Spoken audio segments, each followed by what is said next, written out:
This is the first video in a series devoted to a first course in differential equations, namely ordinary differential equations.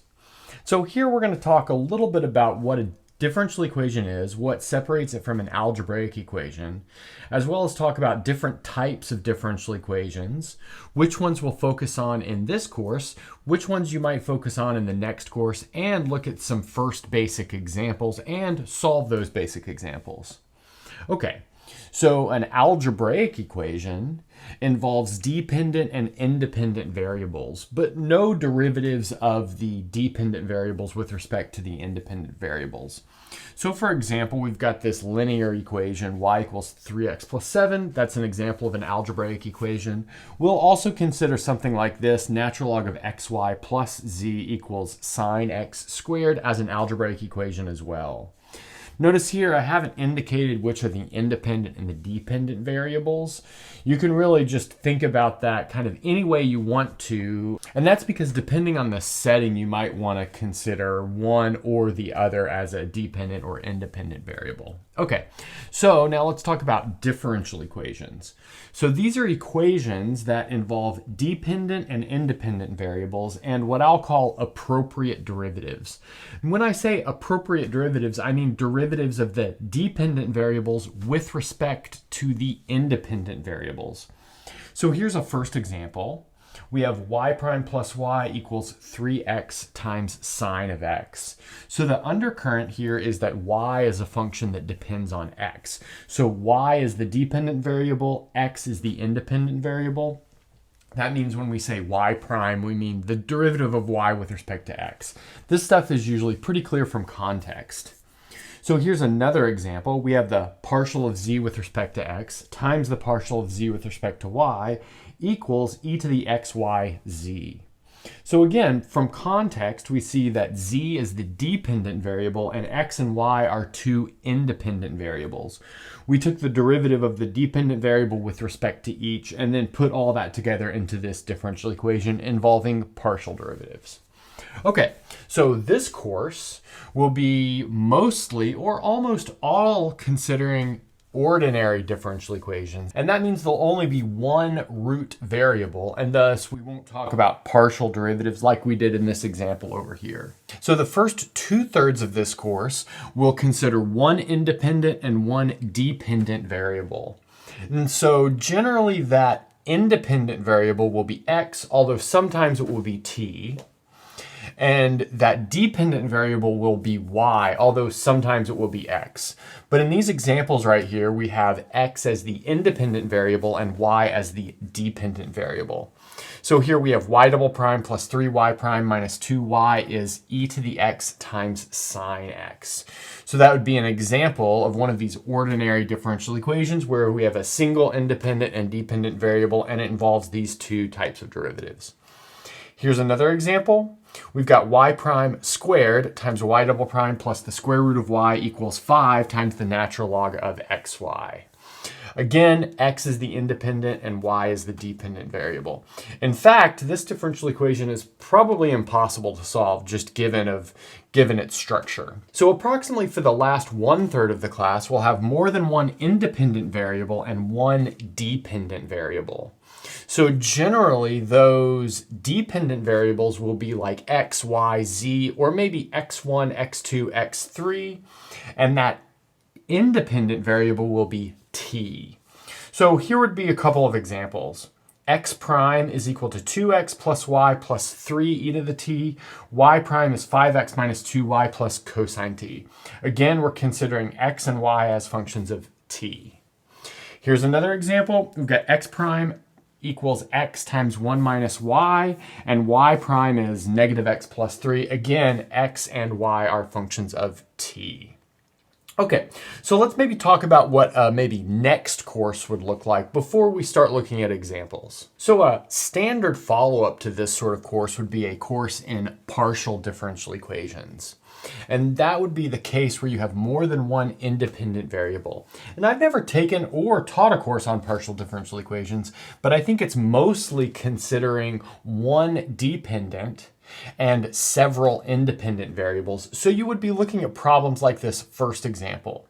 So let's say we assume u is a function of x, y, and z. Then a partial differential equation involving u would look something like this. We have the second partial of u with respect to x, which I'll just denote by u xx, minus 2 times the first partial with respect to y equals x times y times z squared. But you could essentially have the same kind of generalization that we saw before, and that would be more than one independent and dependent variable. So that would be even more complicated. So let's say you've got two functions, u and v, that are functions of x and y, where you could put them together into this system of differential equations. We have ux vy plus 3xy equals 0. And then uxx equals vyy. So the second partial of u with respect to x is the same thing as the second partial of v with respect to y. So that would be another example of a so-called partial differential equation. Okay, so now let's talk about some of the important terms for discussing differential equations. Now let's talk a little bit about the taxonomy of a differential equation. So there are a couple of important terms here. First is the order of a differential equation. So the order is the highest derivative that you see within that differential equation. So that's pretty easy to figure out. So for this first one, we have y prime times y plus 3x equals sine y. Well, that's going to be a first order differential equation because the largest derivative I see is a first derivative. Then this next one, y double prime plus y triple prime equals 3x. That is a third order differential equation because the largest derivative I see here is a third derivative. Next, we need to talk about linear versus nonlinear differential equations. So it's linear if it is linear in the variables y, y prime, y double prime, y triple prime, so on and so forth.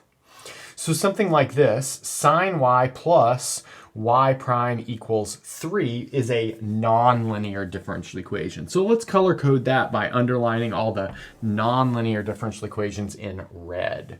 So this is nonlinear because y, the dependent variable, is wrapped up in this nonlinear function, the sine function. So next we have y prime plus sine x times y equals e to the x. You might think that this is also nonlinear because of the sine x, but notice the question, is it linear in y, y prime, y double prime, so on and so forth?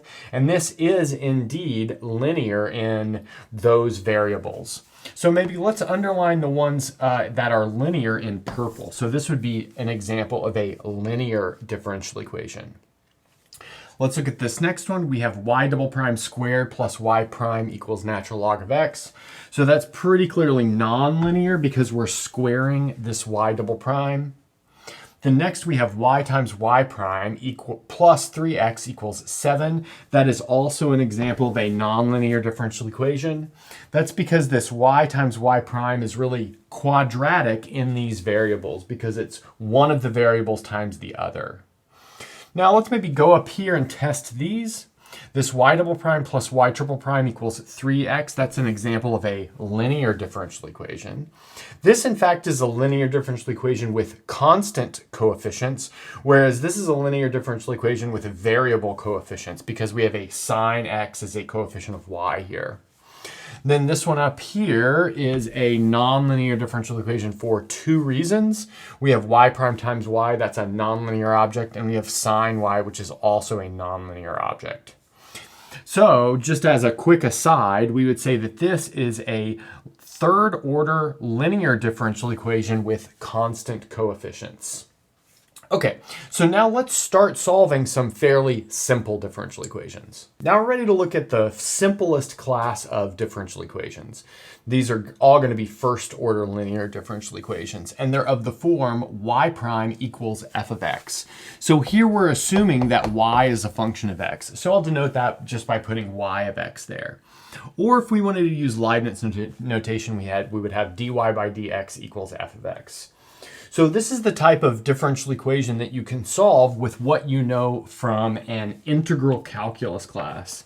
And in particular, all you need to do is just take the antiderivative, which the fact that we need to take the antiderivative here really gives some motivation for why it's so important to understand all of the stuff from an integral calculus class in order to set yourself up nicely for this type of class.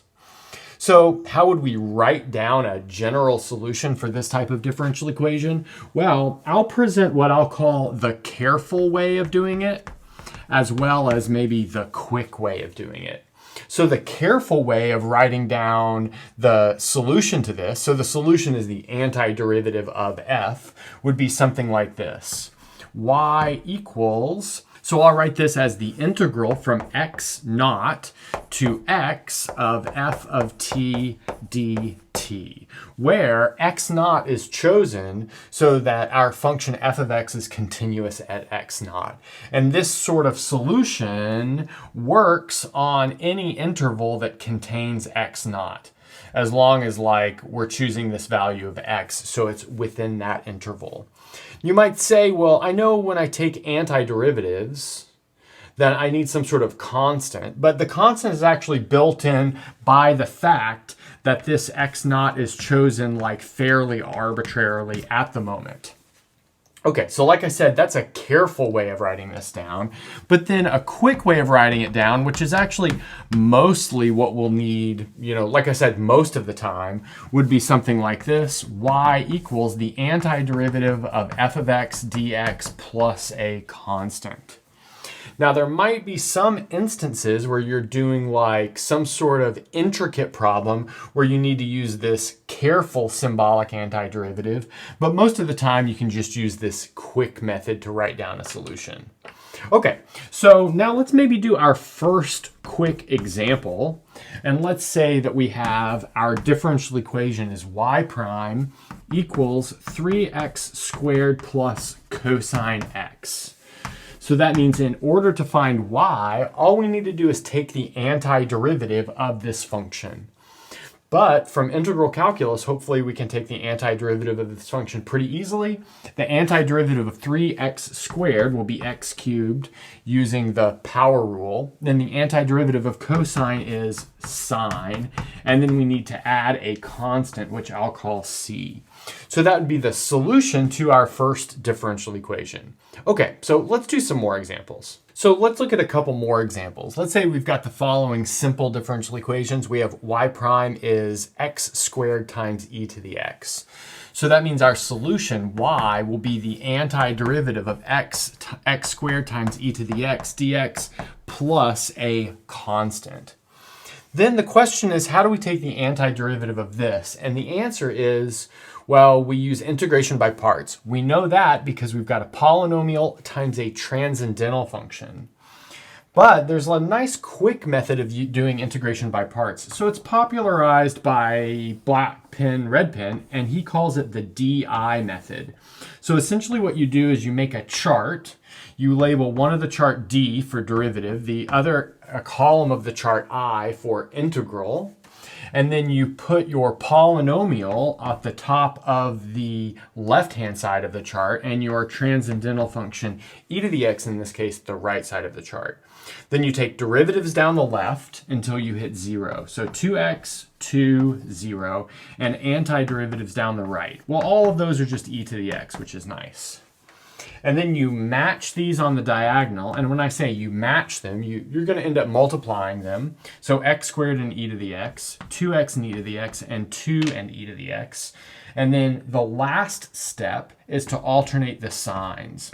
So this is just a quick, tabular way of doing integration by parts. So let's see, that means our solution will be x squared e to the x from this diagonal, minus 2x e to the x from this diagonal, and then finally plus 2 e to the x plus a constant from the last diagonal and that constant. So this would be y, our solution to this differential equation.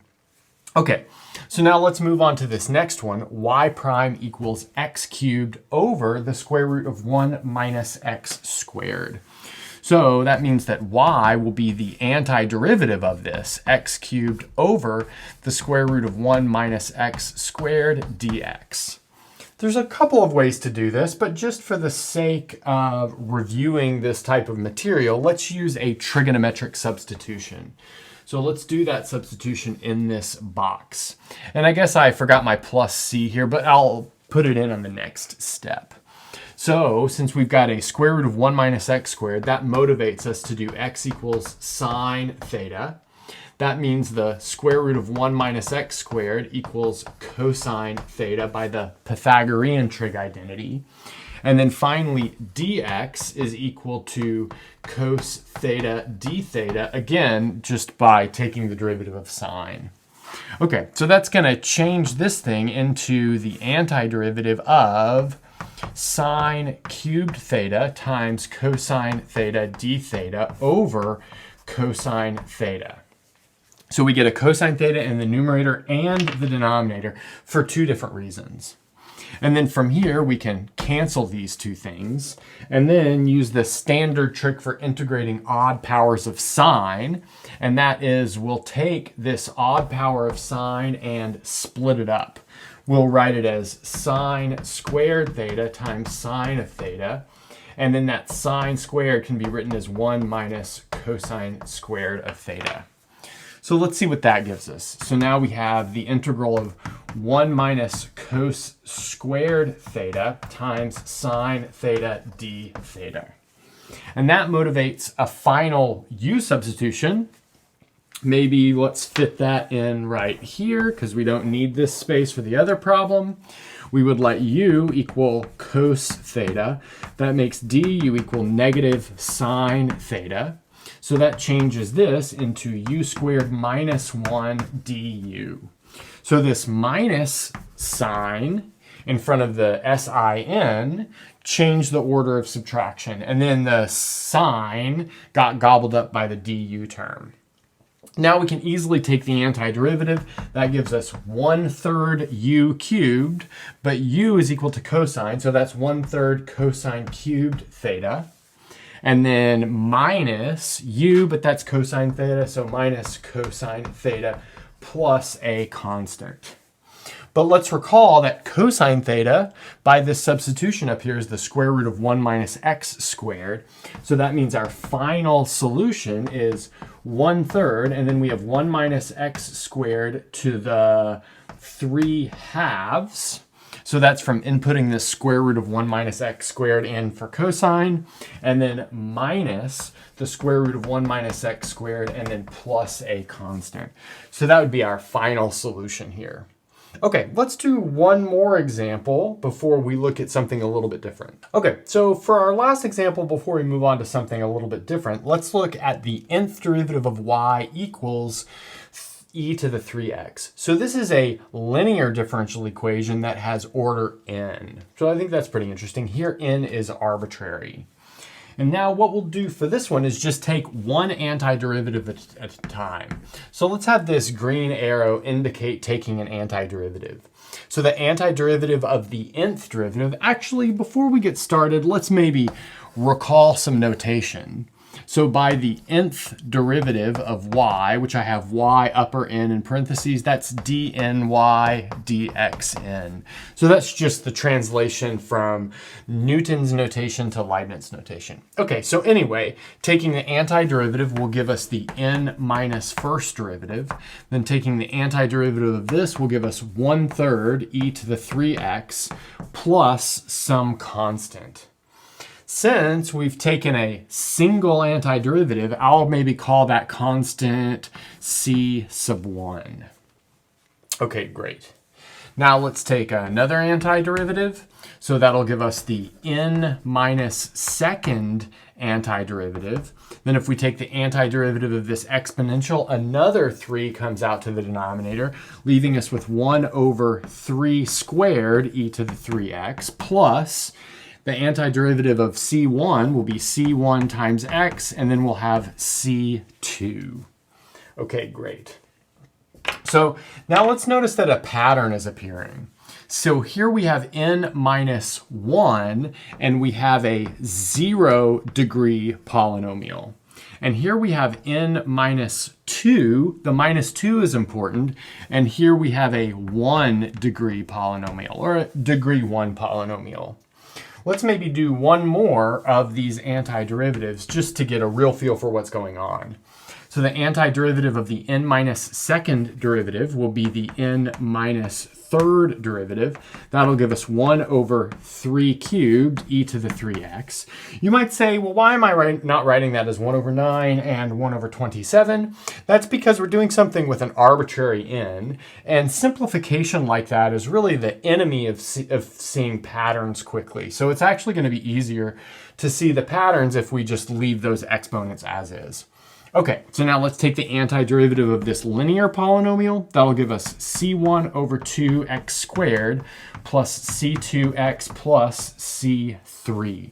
So we have a quadratic polynomial. So we have an n minus 3 here, so minus 3, and then we have a quadratic or a degree 2 polynomial here. So that means we have our function. So I'll maybe put just dot, dot, dot here. So dot, dot, dot.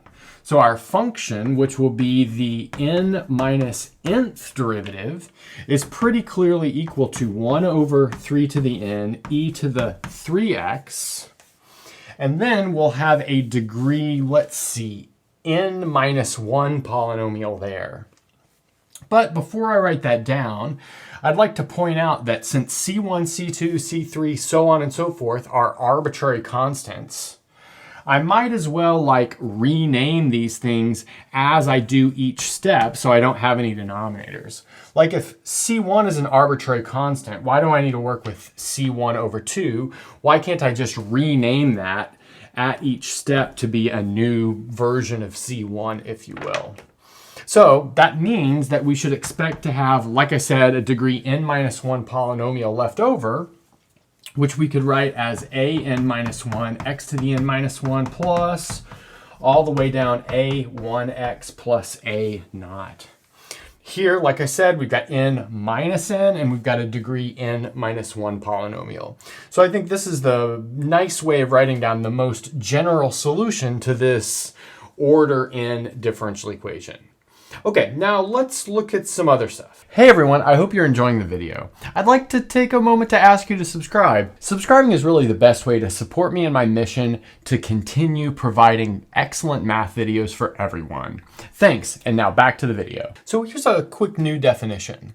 And that says if a function f of x satisfies a differential equation, so that means if we plug it in for y inside that differential equation, we get a true statement, then the curve defined by y equals f of x is said to be a solution curve to that differential equation. So let's do a quick example. So let's show that for all real numbers a and b, we have y equals a plus bx times e to the x plus 2x minus 4 is a solution curve to the following second order linear differential equation with constant coefficients. So we've got y double prime plus 2y prime plus y equals 2x. And in fact, this is a solution curve on all real numbers. And that's kind of clear because this thing is continuous for all real numbers. Okay, so how do we do this?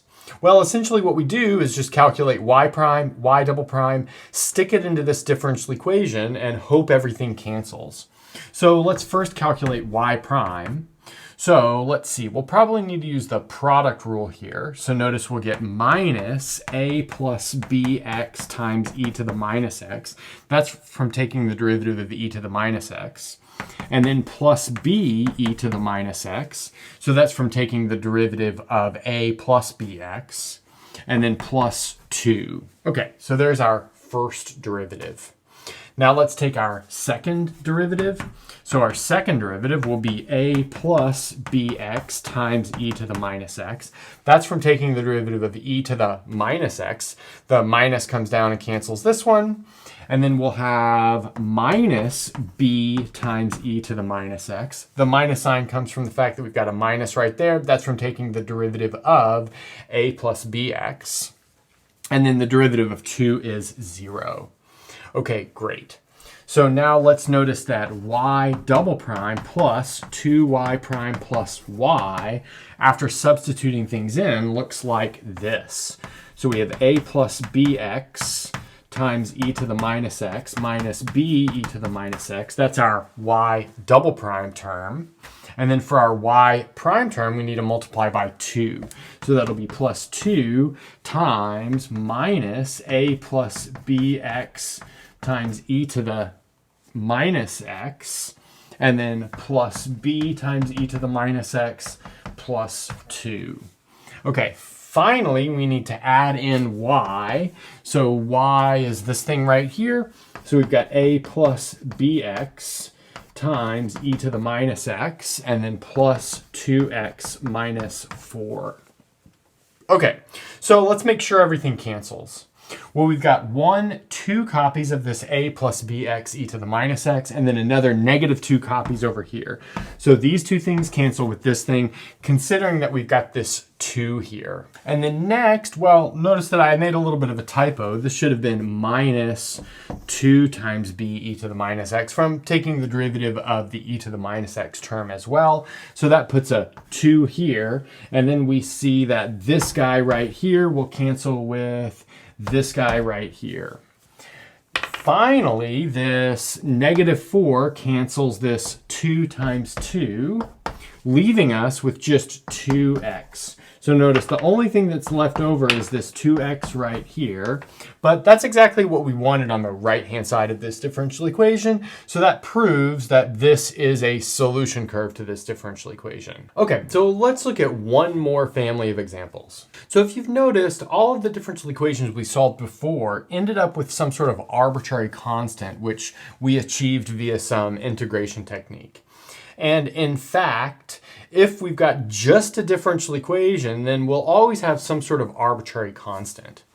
But if we also include something called an initial value, then we can figure out what that arbitrary constant must be equal to. In other words, that constant is no more arbitrary.